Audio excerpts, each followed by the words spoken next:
नमस्कार प्रणाम। मालदीव vs लक्षद्वीप का क्या कंट्रोवर्सी है, आइए आज के इस वीडियो में डिटेल में जानते हैं।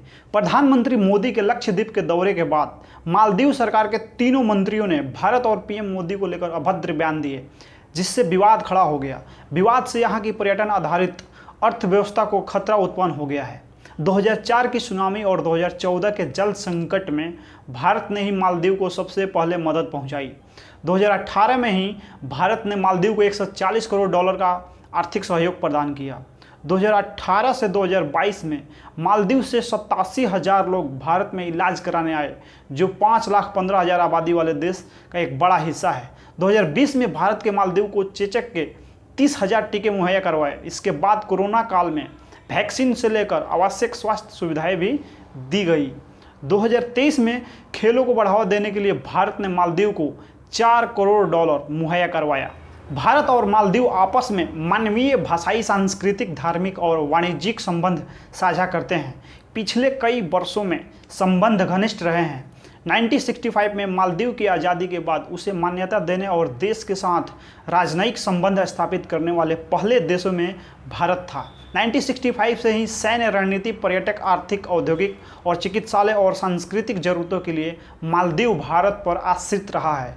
जब श्रीलंका के पीपल्स लिबरेशन संगठन और मालदीव के विद्रोहियों ने 80 सशस्त्र लोगों के साथ देश का तख्ता पलट करना चाहा, वे राजधानी माले पे कब्जा करने में सफल रहे। तत्काल राष्ट्रपति अब्दुल्ला गयूम ने पाकिस्तान, सिंगापुर और श्रीलंका से मदद मांगी, लेकिन सभी ने मदद से इनकार कर दिया।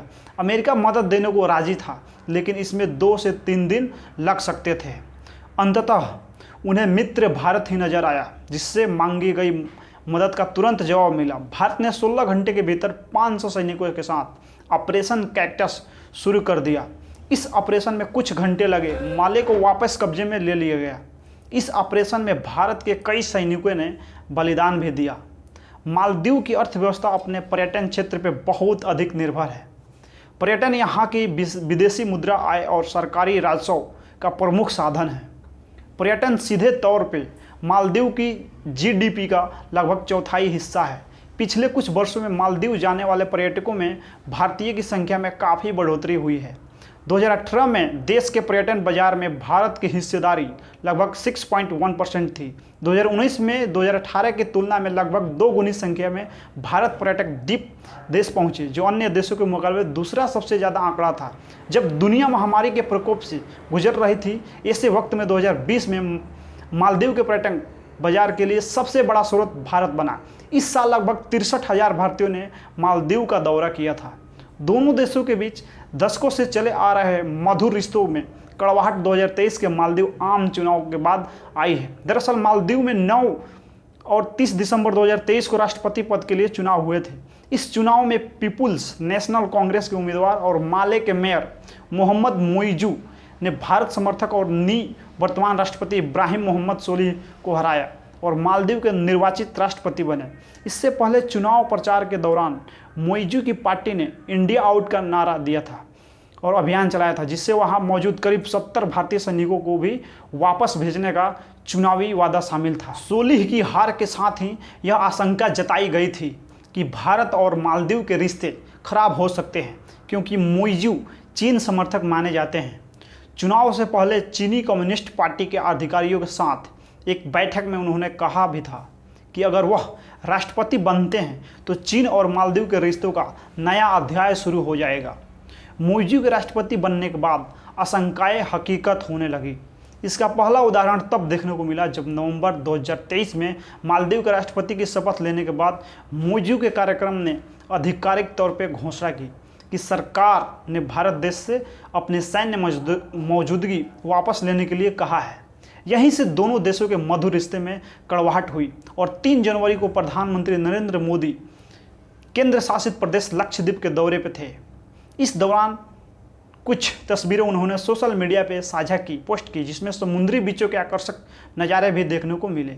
इसी बीच मालदीव सरकार के 3 मंत्री ने भारत और पीएम मोदी को लेकर अपमानजनक बयान दिया था, जिससे विवाद उत्पन्न हो गया था।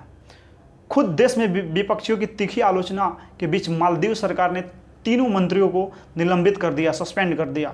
मालदीव के पर्यटन उद्योग की ऋण भारतीय है वर्ष 2023 में आए 17.57 लाख पर्यटकों में से सबसे ज़्यादा 2,09,000 भारतीय ही थे। मालदीव की आबादी 5,15,000 है। हाल ही में मालदीव के राष्ट्रपति द्वारा भारतीय सैनिकों की उनके देश से वापसी की बात कही थी, जिससे बाद से दोनों देशों के बीच सब कुछ ठीक नहीं है। इस बीच मालदीव के नेताओं द्वारा प्रधानमंत्री नरेंद्र मोदी के खिलाफ दिए गए आपत्तिजनक बयानों के बाद शुरू हुए विवादों से दोनों के बीच तनाव और बढ़ गया। इसके बाद एक और जहां Indian chamber of commerce (ICC) ने पर्यटन और व्यापार संघ से मालदीव को बढ़ावा देना बंद करने का आग्रह किया है, तो दूसरी ओर मालदीव की टूरिज्म इंडस्ट्री ने भारत विरोधी टिप्पणियों को लेकर अपने ही नेताओं को लताड़ लगाई है। इस विवाद के बीच कई टूर ऑपरेटर्स ने द्वीपीय देश के लिए सेवा बंद करने का ऐलान कर दिया है। इसके बजाय ऑपरेटर्स ने लक्षद्वीप में पर्यटन को बढ़ावा देने की बात कही है। उधर लोगों ने भी इंटरनेट पे लक्षद्वीप सर्च करना शुरू कर दिया है। पिछले 2 वर्षों में मालदीव के पर्यटक आगमन चार्ट में भारतीय शीर्ष पे हैं, उसके बाद रूस और चीन है। आधिकारिक आंकड़ों से पता चला कि 2023 में 2,09,198 भारतीय पर्यटकों ने मालदीव का दौरा किया। हालांकि भारत में कई लोगों ने हालिया अभियान ने संभावित पर्यटकों को अपनी योजना और बुकिंग रद्द करने के लिए कहा है, जिससे मालदीव में कुछ लोगों की चिंता पैदा हो गई है। मुइज़्ज़ू सरकार ने 3 उप मंत्रियों को उनकी टिप्पणियों के बाद निलंबित कर दिया, सस्पेंड कर दिया। विवाद तब बढ़ गया जब दोनों पक्षों के कुछ ऑनलाइन उपयोगकर्ताओं ने एक दूसरे के देश और नेताओं पर हमला करने वाली घृणित सामग्री यानी पोस्ट साझा की। सोशल मीडिया प्लेटफॉर्म पे कुछ उप मंत्रियों द्वारा भारत के प्रधानमंत्री महामहिम नरेंद्र मोदी के साथ भारत के लोगों के प्रति की गई अपमानजनक टिप्पणी की कड़ी निंदा करता हूँ। राष्ट्रपति मुइज़्ज़ू ने अपने संबोधन में कहा कि चीन मालदीव के सबसे करीबी सहयोगियों और विकासात्मक साझेदारों में से एक बना हुआ है।